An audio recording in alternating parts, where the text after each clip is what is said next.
राधे राधे। जय श्री कृष्ण।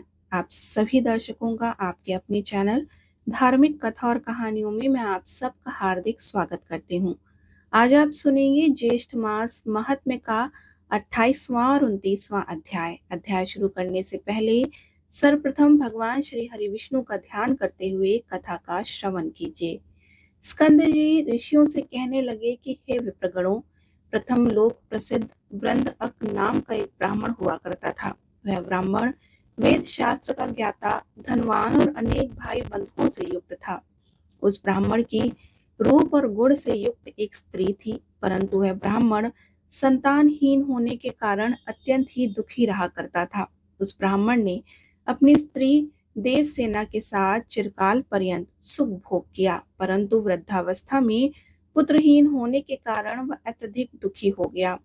उसने संतान के निमित्त अनेक व्रत यथाविधि किए। जब वृद्धावस्था तक भी उस ब्राह्मण को कोई संतान नहीं हुई तो वह अपने प्राण त्याग करने के निमित्त बड़े भारी गहन वन में चला गया। वन में जाकर उस ब्राह्मण ने भोजन और निद्रा का त्याग कर दिया। चौथे दिन वह ब्राह्मण विकता के वश होकर उस वन में मूर्छित होकर गिर पड़ा। सब पर दया करने वाले भगवान विष्णु ने उसके निश्चय को देखकर एक ब्राह्मण के रूप में उसके पास आकर उस ब्राह्मण से यह वचन बोले कि हे ब्राह्मण, तुम कौन हो और कहाँ से आए हो, और अपने प्राणों का त्याग तुम भला क्यों करते हो। यह सुनकर वह वर्क ब्राह्मण ने ब्राह्मण के रूप को धारण करके आए हुए भगवान से अपना सारा वृत्तांत कह सुनाया। सारा वृत्तांत सुनाने के बाद भगवान उसे कहने लगे कि हे ब्राह्मण, तुम अपने घर को जाओ। जो व्रत अब मैं तुम्हें बतलाता हूँ तुम उस व्रत को करना। ज्येष्ठ मास के आने पर जितेंद्रिय होकर प्रतिदिन सूर्योदय के समय तुम स्नान करो। 1 मास तक ब्रह्मचारी रहकर हविष्य भोजन करो। त्रिविक्रम भगवान का पूजन तथा दही और चावल का नैवेद्य अर्पण करो। वृक्षों तथा ब्राह्मणों के घर में जल का दान करो। हे द्विज, इस उपाय के करने से अवश्य ही तुमको पुत्र की प्राप्ति होगी। उस वृंद ब्राह्मण से यह कहकर वह ब्राह्मण रूपधारी भगवान अंतर ध्यान हो गए। तब उस वृंद परक ब्राह्मण ने वन में मिले हुए उस ब्राह्मण से उस ब्राह्मण को भगवान विष्णु का रूप मानकर अपने घर पर आकर उन ब्राह्मण के बताए कथन के अनुसार अपनी स्त्री के सहित व्रत करने को तत्पर हुआ और प्रतिदिन प्रातःकाल स्नान करने लगा। किसी समय देवयोग से सरस्वती नदी के तट पर उसने एक व्याघ्र को देखा। वृक्षों के झुंड से निकलकर वह अत्यंत भूखा व्याघ्र वृंद ब्राह्मण के समीप आया और उस व्याघ्र अगर को आया हुआ देखकर वृंद ब्राह्मण ने जल पात्र को उसके ऊपर फेंक दिया और जल बिंदु के स्पर्श से वह व्याघ्र दिव्य देहधारी हो गया। तद वह प्रसन्नात्मा व्याघ्र कहने लगा कि उस वर्क ब्राह्मण से कि हे ब्राह्मण, आपके दर्शन से मैं धन हो गया हूँ। हे ब्राह्मण, पहले मैं शिकारी था और मैंने अनेकों हत्याएं की। उसी दोष से दूसरे जन्म में वह व्याघ्र हुआ। आज उस दोष से मुक्त होकर आपके दर्शन मात्र से मैं मुक्त हो गया। और फिर कहने लगा कि हे भद्र, आप क्या पुण्य कर्म करते हैं, वह पुण्य कृपा करके आप मुझको दीजिए। व्याघ्र के ऐसा कहने पर विदारक ब्राह्मण ने ज्येष्ठ मास के कृत पुण्य को उस व्याघ्र को अर्पण कर दिया।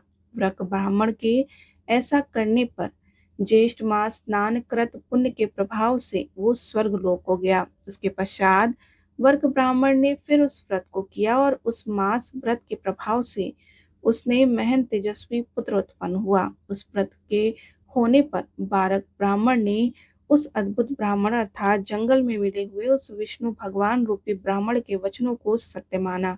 ऋषियों से इतनी कथा सुनाकर स्कंद जी उनसे कहते हैं कि हे श्रेष्ठ विप्र, मैंने आपसे ज्येष्ठ मास स्नान व्रत का महत्व कहा, जिसके मास स्नान के जल बिंदु मात्र के स्पर्श से यह परम हिंसक व्याघ्र मुक्त हो गया। तथा इतनी ही नहीं, उस वृंद ब्राह्मण को विष्णु भगवान के सदृश और विष्णु भगवान का भक्त पुत्र उत्पन्न हुआ। अब आपकी क्या सुनने की इच्छा है, सो आप मुझसे कहिए। तब ऋषि लोग कहने लगे कि हे स्कंद जी, ज्येष्ठ मास में स्नान दान और महात्म श्रवण तथा पुराण पूजन का आप विस्तार पूर्वक हमसे कहिए।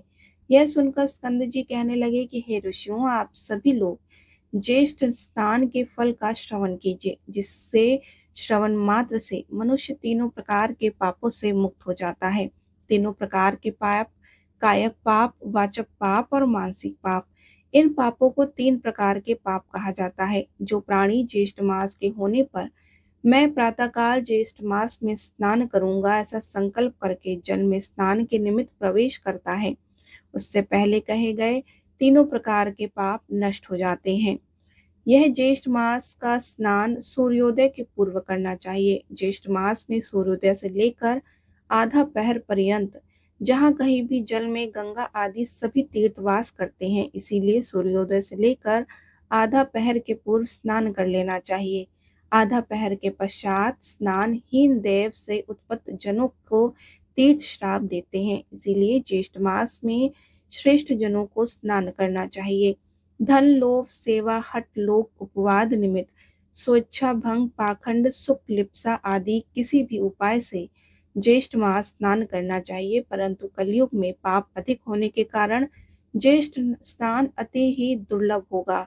ज्येष्ठ मास स्नान के श्रेष्ठ फल से डरकर यमराज ने इसको गुप्त रखने के निमित्त भगवान से प्रार्थना की और विष्णु भगवान की आज्ञा से ज्येष्ठ मास के स्नान को गुप्त रखा। इस ज्येष्ठ मास में स्वल्प कर्म करने वालों को विद्या प्राप्त होती है। इतनी कथा सुनकर ऋषि लोग कहने लगे कि हे स्कंद जी, यमराज ने ज्येष्ठ मास के महात्म को गुप्त क्यों रखा है और हमें यह भी बताइए।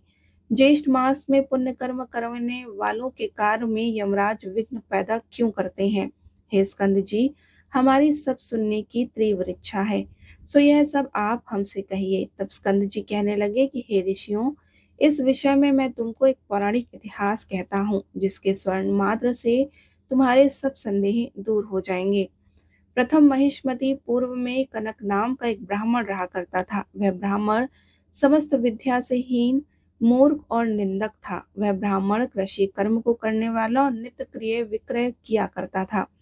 वह ब्राह्मण और भी अनेकों प्रकार के व्यवसायों से अपने कुटुंब का उद्धार पूर्ण करता था, अर्थात अपने कुटुंब का पालन पोषण किया करता था।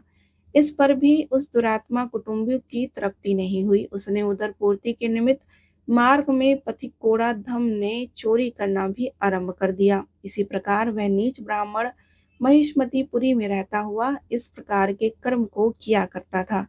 एक दिन उसको चोरी करते हुए देखकर ग्रामवासियों ने उसको पकड़ लिया तथा उस ब्राह्मण को बांधकर खूब मारा और फिर ग्राम से उसे बाहर निकाल दिया।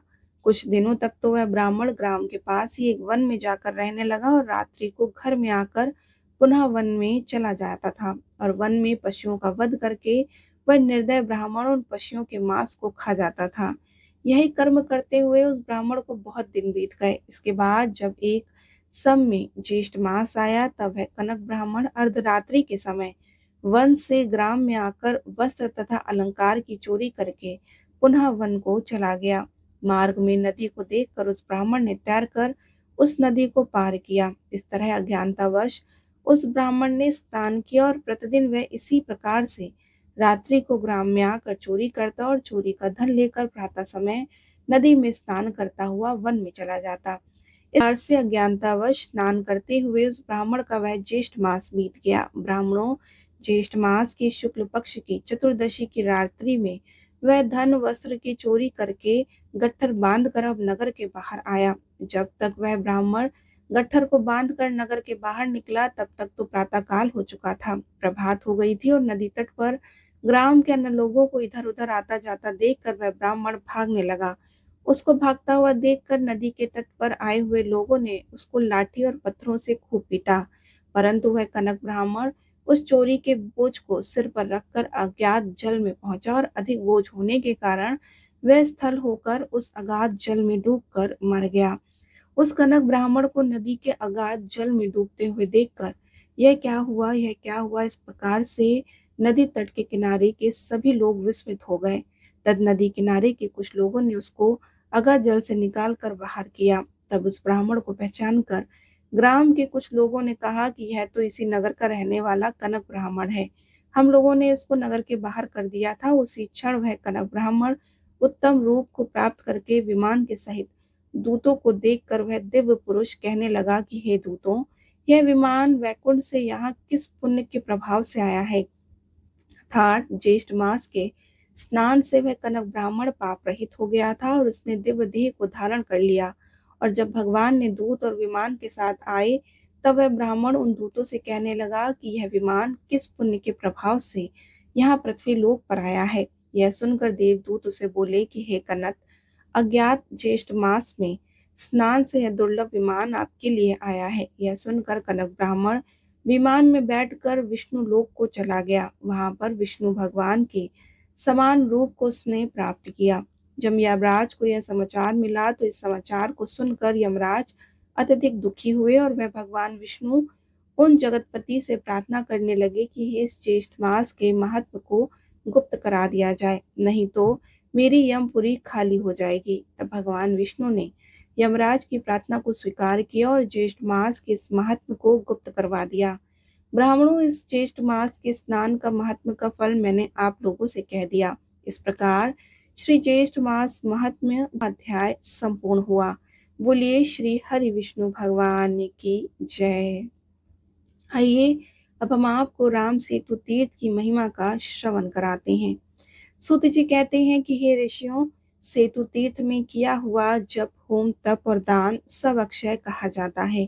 धनुषकोटि में स्नान करके भक्ति पूर्वक श्री रामेश्वर शिव का दर्शन करते हुए मनुष्य 3 दिन यहाँ निवास करे।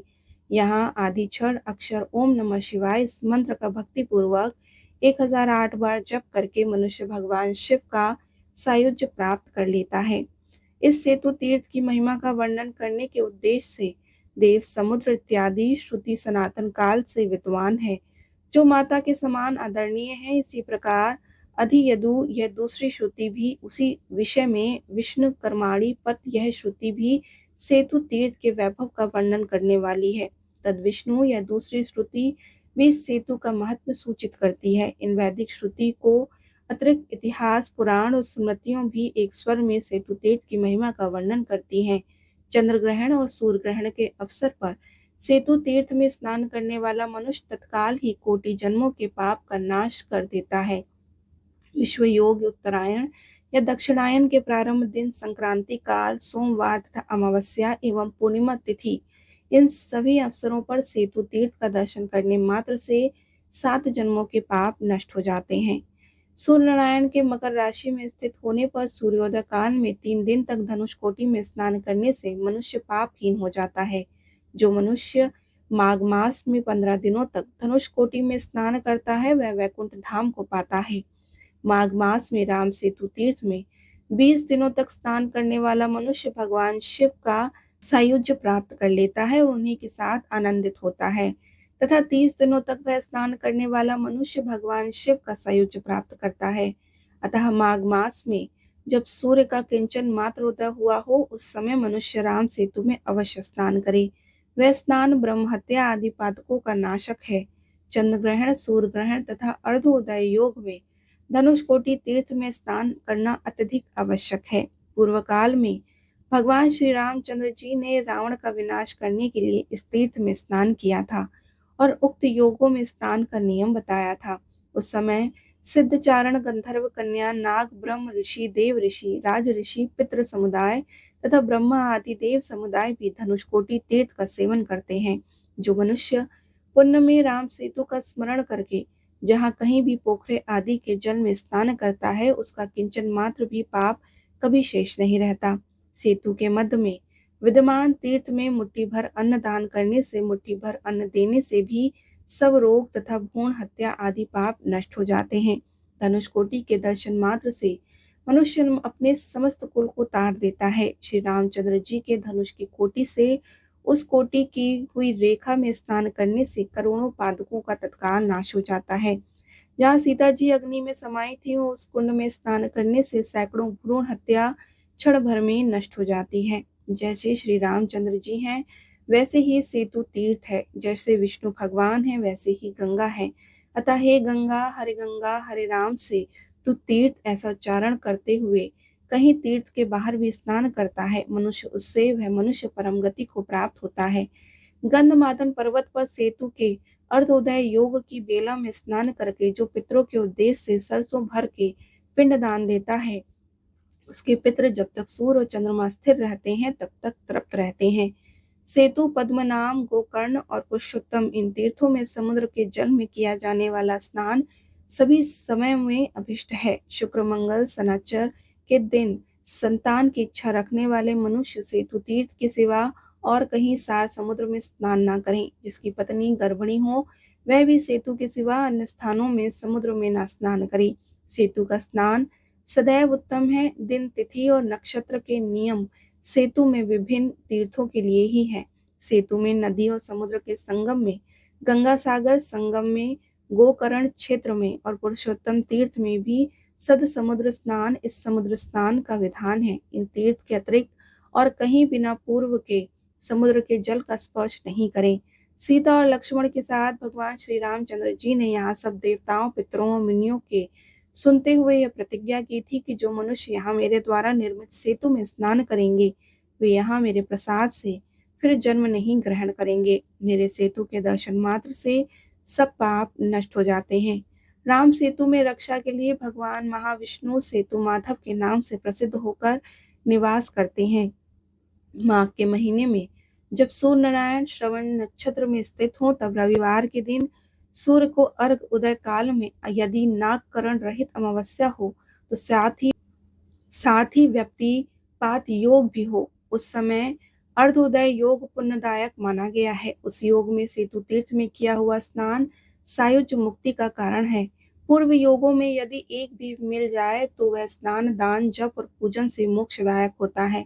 फिर तिथि, वार, नक्षत्र, योग और संक्रांति ये पांचों मिल जाए तब तो पुण्य के विषय में कहना ही क्या।